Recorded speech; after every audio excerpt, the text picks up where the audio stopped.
Aholiga xizmat ko'rsatuvchi byudjet tashkilotlari, gaz va neft mahsulotlarini sotuvchi, shuningdek, mulkni ijaraga beruvchi yuridik shaxslar majburiy tartibda elektron to'lov tizimlariga ulanishi lozim.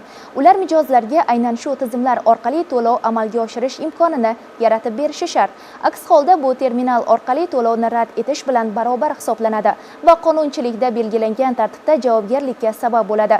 Surxondaryo viloyati soliq boshqarmasi tomonidan o'tkazilgan navbatdagi o'quv seminarda ana shu haqda atroflicha ma'lumotlar taqdim etildi. Hozirgi lavhamiz shu haqda. Mamlakatimizda raqamli iqtisodiyotni rivojlantirish, aholi va tadbirkorlar uchun qulay to'lov imkoniyatlarini yaratish, shu orqali hisob-kitob jarayonlarini zamonaviy asosda tashkil etish yo'nalishida izchil ishlar amalga oshirilmoqda. Ana shu maqsadda Vazirlar Mahkamasining joriy yilning 26 fevral kuni elektron to'lov tizimlari xizmatlaridan foydalanishni kengaytirishga doir qo'shimcha chora-tadbirlar to'g'risidagi qarori qabul qilindi. Qarorga muvofiq 2025-yil 1-iyuldan e'tiboran aholiga xizmat ko'rsatuvchi byudjet tashkilotlari, shuningdek gaz va neft mahsulotlarini sotuvchi hamda mulkni ijaraga beruvchi yuridik shaxslar elektron to'lov tizimlariga majburiy ravishda ulanishi shart etib belgilandi. Shuningdek, qarorga muvofiq elektron to'lovni qabul qilishdan bosh tortgan holatlar hisob-kitob terminallari orqali to'lovlarni qabul qilishni rad etish bilan tenglashtiriladi va qonunchilikka muvofiq chora ko'riladi.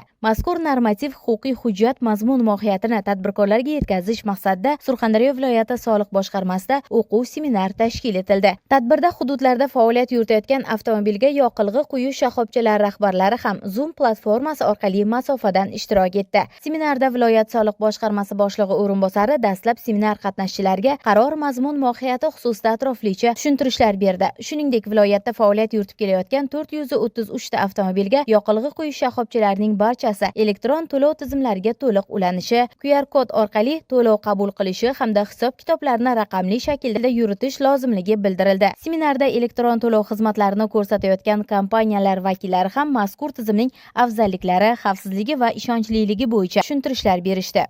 Joriy yilning 26 fevral kuni Vazirlar Mahkamasining 117-sonli qarori qabul qilindi. Qarorga ko'ra, 2025-yil 1-iyuldan boshlab aholiga xizmat ko'rsatuvchi avtomobillarga yoqilg'i quyish shoxobchalari majburiy tartibda elektron to'lov tizimlariga ulanishi hamda to'lovlarni ular orqali amalga oshirilishi belgilangan. Bugun bo'lib o'tgan seminarda ushbu yo'nalishda faoliyat yuritib kelayotgan tadbirkorlarga atroflicha ma'lumot berdik. Elektron to'lov tizimlariga to'liq ulanishi, QR kod orqali to'lovlar qabul qilinishi va bu bir jismoniy shaxs kartochkasidan boshqa jismoniy shaxs kartochkasiga pul o'tkazish holatlari kabi huquqbuzarliklarning oldi olinadi. Qarorda elektron to'lovlarni qabul qilishdan bosh tortgan holatlar Soliq kodeksining 221-moddasiga binoan nazorat kassa texnikasini qo'llamasdan savdoni amalga oshirganlik va xizmatlar ko'rsatganlik, xaridorlarga chek bermasdan tovarlarni realizatsiya qilganlik va xizmatlar ko'rsatganlik soliq huquqbuzarligi sanaladi va belgilangan tartibda javobgarlikka tortishga asos bo'ladi.